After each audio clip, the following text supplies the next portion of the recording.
Hello, and welcome back to Books versus Movies, the podcast where I set out to answer the age-old question, is the book really always better than the movie?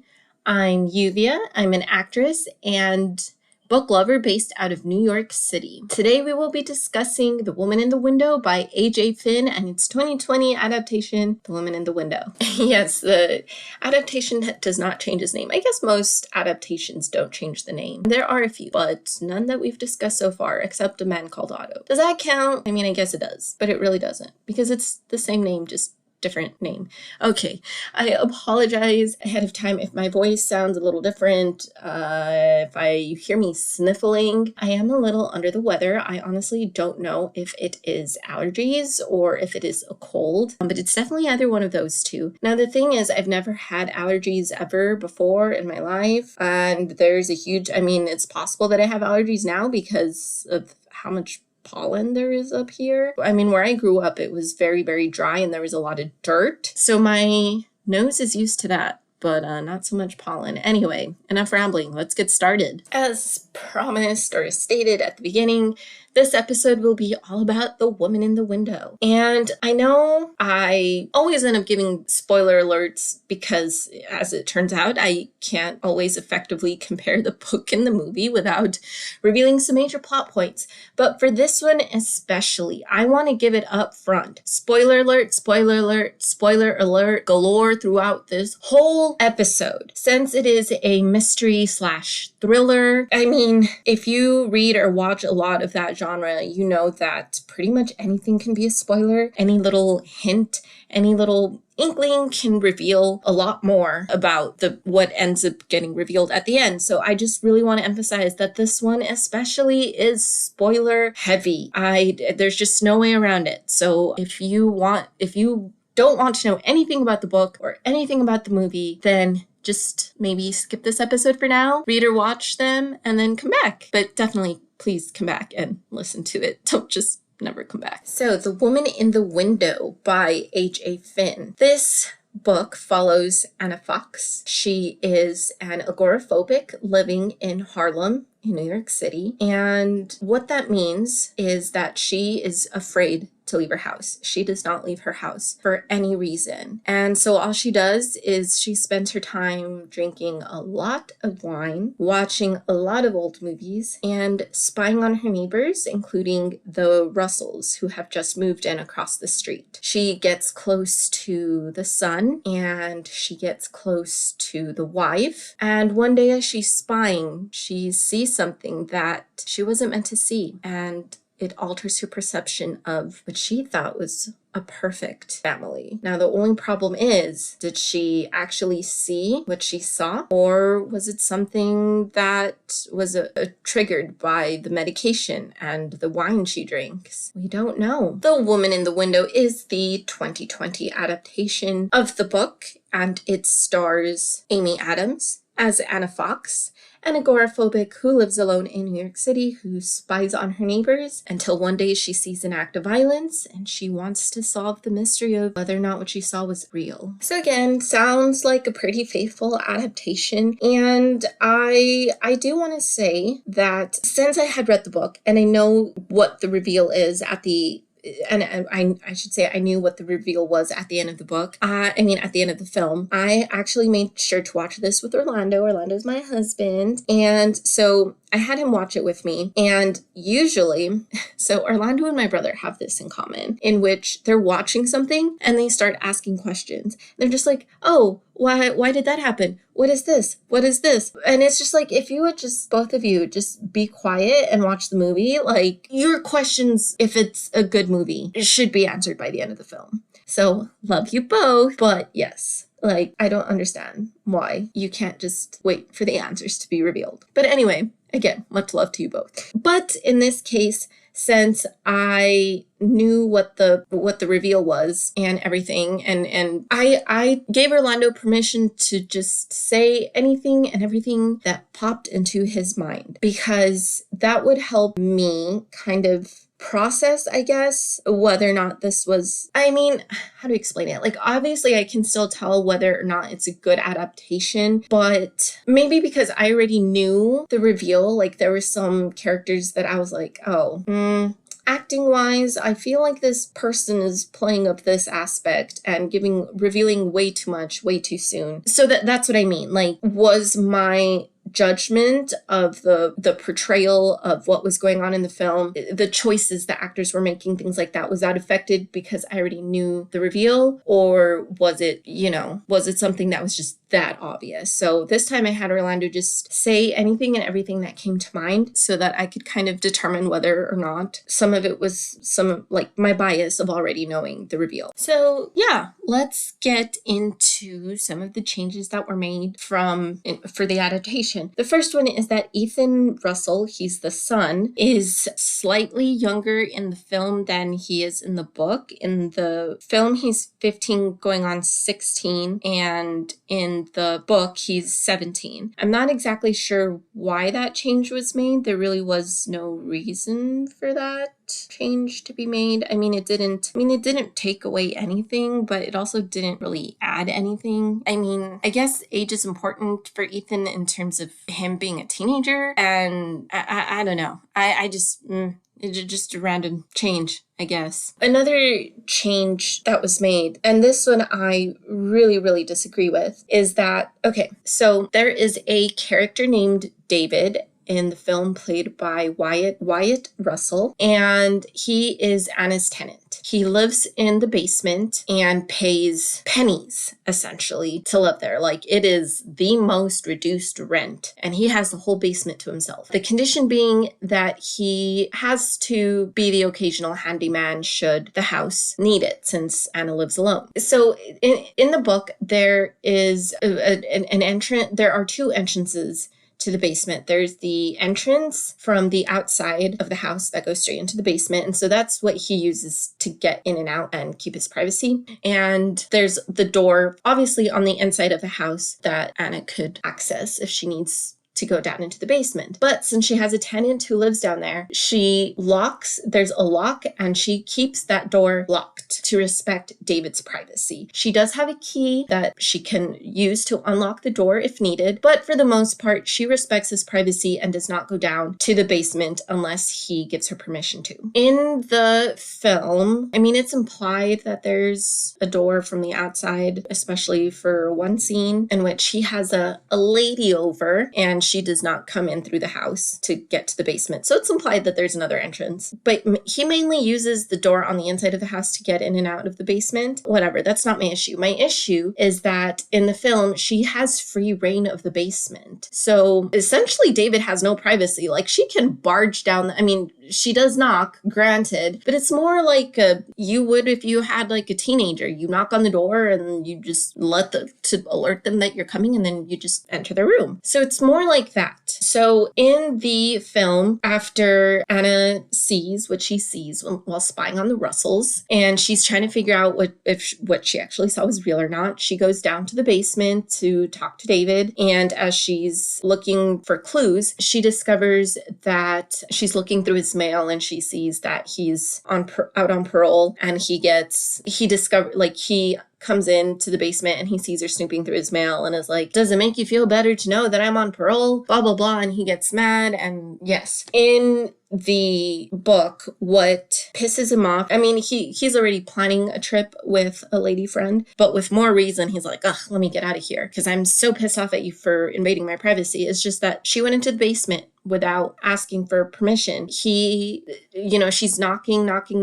He's not getting a response. She really wants to find out what's going on. So she unlocks the door, goes down to the basement, starts snooping. In the process of snooping, David comes in and goes off on her for just entering the basement without his permission. So, both instances, I can understand why he's mad, but I don't know. It just seemed, I guess I'd be mad too if someone was looking through my mail and that's how they discovered that I was on parole. I'm not on parole. This is just want to throw that out there. But if I was, and that's how someone discovered that I was, I guess I would be pretty upset, but because it is still an invasion of privacy. But I mean, I don't know, considering all the mail goes to the house, and theoretically he probably has his own mailbox, but you know, I'm just saying she could have seen his mail accidentally at any time, like if the mailboxes are right next to each other or something. I don't know. I feel like there would be more of invasion of privacy if like someone barged into my house without my knowing than if like I caught my neighbors looking through our mailbox. I wouldn't like it if my neighbors were looking through our mailbox, but as long as they don't open anything, it's like whatever. But you know what I'm trying to say? I just want to make sure I'm making myself clear. But anyway, so at one point later in the film, you know, Anna's minding her own business and she hears meowing and she discovers that the meowing is coming from the basement. And again, because she has free reign of the place, she just opens the door, goes down to the basement, finds her cat is in there. And is like, what are you doing down here? And then like takes him back up and discovers that his paw is injured or hurt. He's hurt. He's limping. In the book, it's more so that she's, you know, her cat cannot access the basement. So on a regular day, her cat comes into whatever room she's in and she notices that he's limping and she's like, oh, I mean, I should get that checked out, which seems a little more blasé than it is. But she discovers that the cat is limping because the cat has free reign of the place except the basement. You know, the cat being injured is an important plot point. I wasn't just bringing up the cat for no reason. I know I love animals, but anyway, in the website. Wow. Speaking of my next point, the website. In the book, there is a website for people who have agoraphobia, and Anna, who was a child psychologist before she was stuck inside her house. She kind of keeps up her practice of being a psychologist through this website. She lets people know that she is a doctor and people come to her for advice, but she doesn't let any of these people know that she is agoraphobic. She only reveals it to one person. And it turns out that this person that she spills all of these secrets to turns out to be the villain of our story. And in the film, there's no website, which I can understand why. It's kind of hard to make any kind of text messages, emails, chats online, things like that. It's kind of hard to make them cinematic. We've seen plenty of films try to varying degrees of success. I'm not saying it's not impossible, but considering a lot of the action takes place on this website, a lot of important things are revealed on this website. I can see why it was excluded from the film, because that would just be a lot of telling instead of showing. And in film, you need to, you need to keep the audience's interest by actually showing the action as opposed to telling the action. But anyway, so I can understand why it was taken out. But now that I think about it, a lot of the information that was not revealed through the website is never, like, the villain in the film miraculously knows all of the things that are discovered via the website and the book. So now it's like she never expressed these things out loud to you. So how do you know this? So there needed to be some sort of happy medium there. So maybe she's like doing consultations over the phone. I don't know.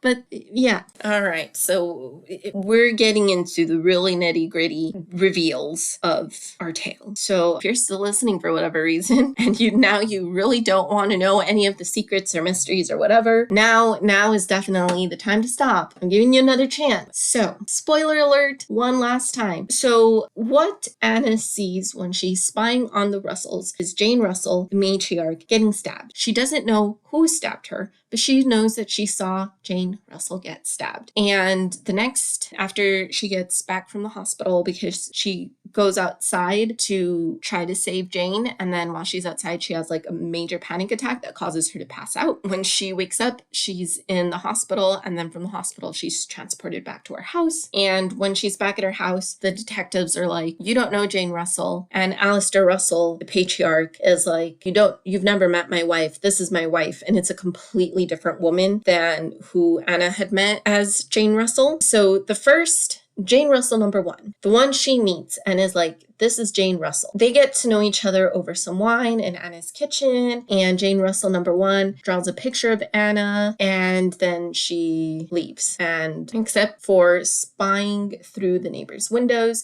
she doesn't see this woman ever again. So again, she's trying to prove that Jane Russell number one existed and that she did in fact see Jane Russell number one get killed. In the book, she finds the picture at one point when Ethan is over. Ethan takes a natural liking to her, and Anna, being a child psychologist, is drawn to him and wants to solve his problems because it's obvious that this kid is like in an abusive household. So she wants to solve this kid's problems. And while he's over, she discovers he is not over. She finds the picture and then she calls him over and is like, see, this is proof that she was here. And then the detectives are also over and she's like, see, he's holding the picture of Jane that Jane Russell number one drew. And here it is. And in the film, Ethan is not involved in this. Like, she calls the detectives over as soon as she finds the picture and is like, see, this is proof that Jane Russell number one existed because she drew me. But Ethan isn't there. Again, just another change. Not sure why it was made because this character exists in the book. He just has a different name. But in the book, Anna's therapist is called Dr. Fielding. And in the movie, he is played by Tracy Letts, who also wrote the adaptation. And he's named Dr. Landy. I mean, that it's not like a huge major change that like ultimately changes anything in the adaptation. But it was one of those changes that I was like, why? What's the point of this change? Like, it's not like this is a new character exists in the book. He just has a different name. So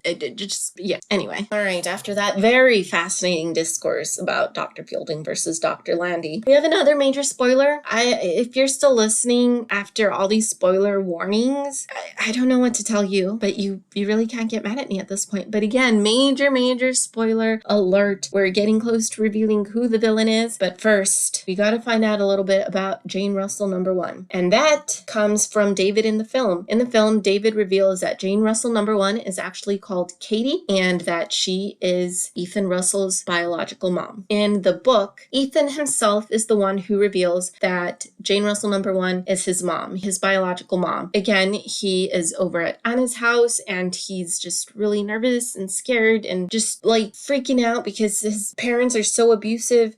And so he just has a lot to get off his chest, and he reveals that Jane Russell number one is actually his mom, Katie, who has discovered where they are, and that is why they moved from Boston to New York to try to escape her, but she has found him once again here in Harlem. All right, another major spoiler. I'm just gonna keep saying it. Sorry if you've read the book and seen the movie, and you're like, oh my gosh, enough with the spoilers. I know, I just feel like I need to keep saying it because I really don't want people to just I've had way too many people get mad at me for spoiling things, which I'm pretty good about not revealing spoilers. So these are people that were just getting on me for no reason. So I just really want to make sure that people don't get on me for no reason. But anyway, spoiler alert. We are about to reveal who the villain is. And the villain is, dun dun dun, Ethan Russell. Yes, the sweet Russell boy is the villain. And the way things get revealed, or the way we discover that Ethan is the villain is a little bit different in the film versus the book. In the book, Ethan,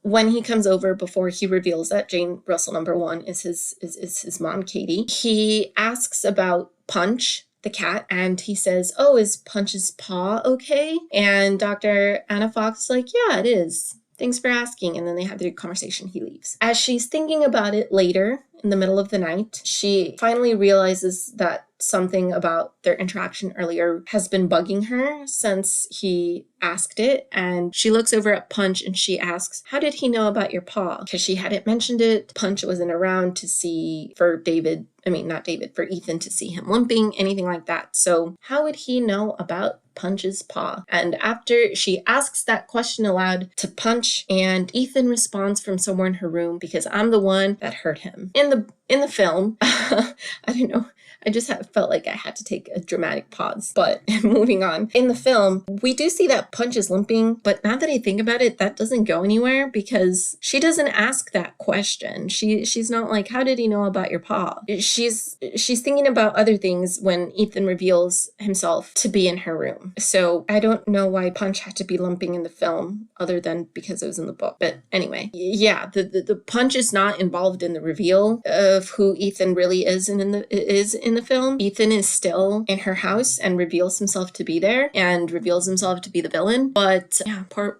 little Punch was just, they had that, maybe, you know what? They probably just wanted to show off that cat actor's great limping acting skills, because I can't think of any other reason why poor little Punch had to be injured in the film. I'm just gonna backtrack a little bit because this is something that I didn't bring up, but it does happen a little bit earlier in the events of our story, which is that Anna receives an email with a picture of her sleeping. And obviously she's freaked out because this was taken from inside her home while she's asleep. And, she calls the detectives and she says, hey, someone was in my house, and the detectives accuse her of, because it was sent through a Gmail. Apparently you can't trace the IP address sent through Gmails. I don't know if that's true or if it was made up for the book/film, but apparently you can't trace the IP addresses of things sent through Gmail. So they're like, oh, how convenient that this picture of you sleeping was sent through a Gmail address. You're obviously faking and want attention. And then she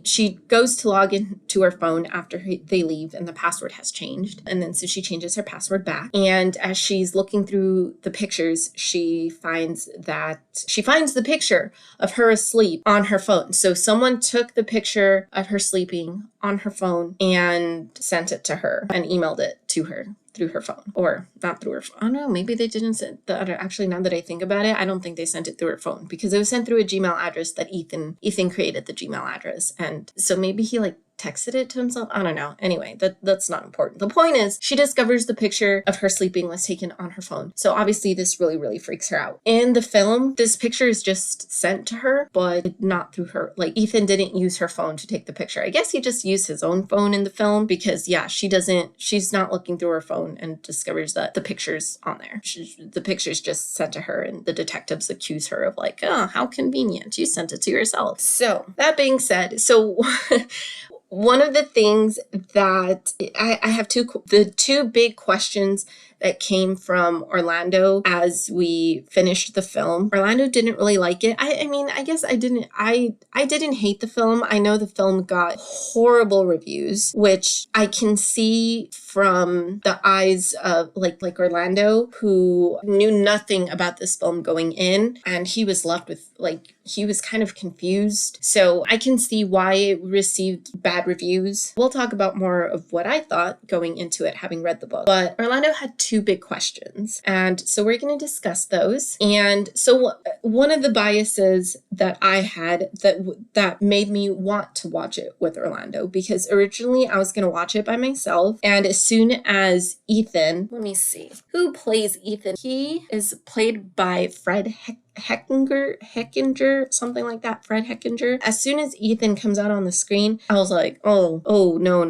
It's so obvious he's the villain. And I was like, well, is it really obvious that he's the villain? Or do I just think that because I already know he's the villain? So that's when I stopped watching it and I waited for a day that Orlando could watch it with me. He didn't mention that he suspected Ethan, so I'm guessing that was just my bias. So just want to throw that out there. But a big question Orlando had is why the kid? Why was Ethan the villain? What was his motive? And I will say the film doesn't make it very clear, other than he's an evil kid, I guess. The book does have more clear motives laid out, and the real reason that Ethan the Russells moved from Boston to Harlem is that Ethan wanted to start a sexual relationship with his dad's boss's wife. And in the film, if I remember correctly, she dies, Ethan kills her.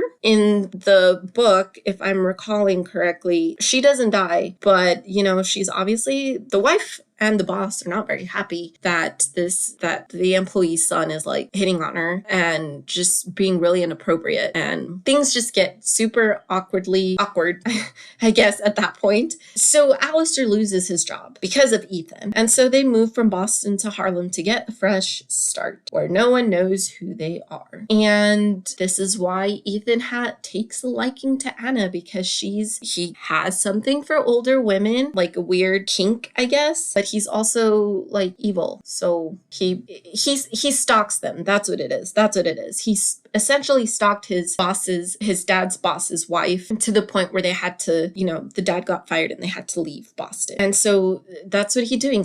He becomes like, he sees these women and he becomes obsessed with them and he stalks them. And I mean, would he have killed his boss's wife in the book had he been given the opportunity? I'm sure he would have. So that's kind of what the motivation is there. Maybe I explain it. Maybe some people are still like, what kind of motivation is that? But you know what? At least there's an explanation in the book. The other big question Orlando had was, why David? Why did David have to die? And my answer to that is, I don't know why David had to die, because in the book, he doesn't die. He leaves. He and Anna have a falling out after she accuses him of, this is after she finds out that he's on parole, that he was a criminal, that he was in jail, whatever. After she finds this out, she ends up pointing this out to the detectives and saying like, well, maybe he's the one that killed Jane Russell, number one. And obviously, David is very upset. He has an alibi, a very good alibi that's confirmed that he was nowhere near the scene of the crime the day that Jane Russell was stabbed and killed. So obviously, as anyone would be, he's very upset that he has been accused of killing this woman. So he packs up and he leaves, and Anna tries to get in touch with him at the very, very end once everything is resolved. And obviously he's ghosting her. He's not responding to any of her attempts to reach out. I mean, I would probably ghost her too, but yes, he leaves, and I'd like to think he's living a better life than he did. But in the film, yes, he does die. David dies in the film when he's trying to save Anna from Ethan. He shows up while Ethan is trying to kill Anna and is just one of the casualties. So why David? I don't know. Ask Tracy Letts. Because I do want to say that killing David doesn't add anything like dramatically to the film. I guess it's just to show that Ethan doesn't care, but I meing, he's already been stalking this woman. I think that's enough. I don't know. Enough speculation. This has gone on long enough. So unlike a lot of people, I don't mind spoilers, and I'm actually very impatient. I love mysteries and thrillers. Do I like waiting to see for the payoff? Do I like waiting for the reveal? No. So did I look up what happened while I was in the middle of reading the book because I wanted to know who the killer was midway through the book? Yes, I did. And that has absolutely nothing to do with the quality of the book. It's just everything to do with my impatience. So yes, I did look up who the killer was, like halfway or a little bit before halfway through the book.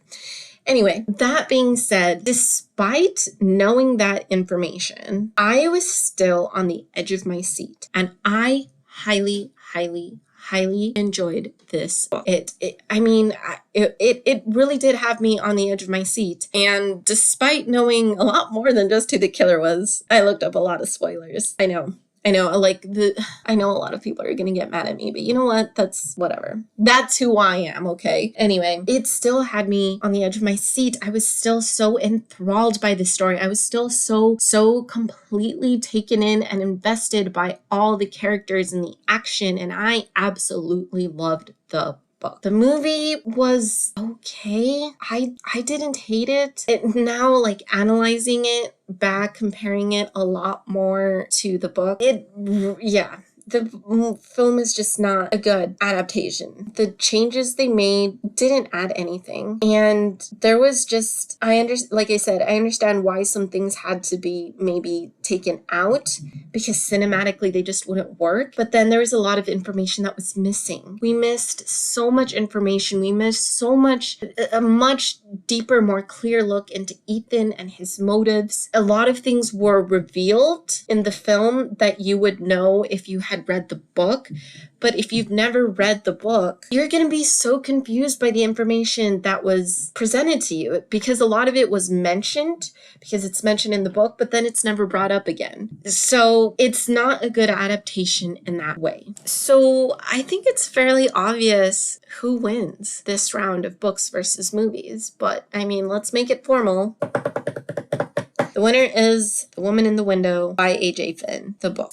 I rated the book 4 out of 5 stars, and the film I rated it 3 stars, but now that I've thought about it and analyzed it and compared it a little bit more to the book, I think I would bring it down to maybe 2.5. I think it's like in the 2.5, 3-star range. So yeah, the clear winner in this one is The Woman in the Window. You can definitely skip the film if you want to compare it after you read the book, by all means, but if you don't have the information that's presented in the book, I don't know. I don't think it's worth it. So in this case, it's one of those instances where you can definitely skip the film and just read the book, because the book is so great. And if you're like me and you don't mind spoilers and you stuck around and after all my spoilers, you want to read the book, you know what? Go for it. Because like I said, I looked up all these spoilers, and despite knowing everything that I knew, I was still like, it still drew me in, and it took me for such a ride, and I highly enjoyed it. And I think you will too. I also want to say, unrelated to the podcast, that at the time of this recording, Orlando received news yesterday that he is one of the finalists for the South Texas New Latinx Play Festival, something like that. I don't think I got the wording right, but it was unanimously chosen by the judges to be a part of the festival, and I'm so incredibly proud, and I just wanted to share that. So thank you for tuning in. This is my longest episode to date, which I think totally makes sense considering the book/film we were talking about. But anyway, the next book and film we will be analyzing is Horns by Joe Hill, and its 2013 adaptation Horns, starring Daniel Radcliffe and Juno Temple.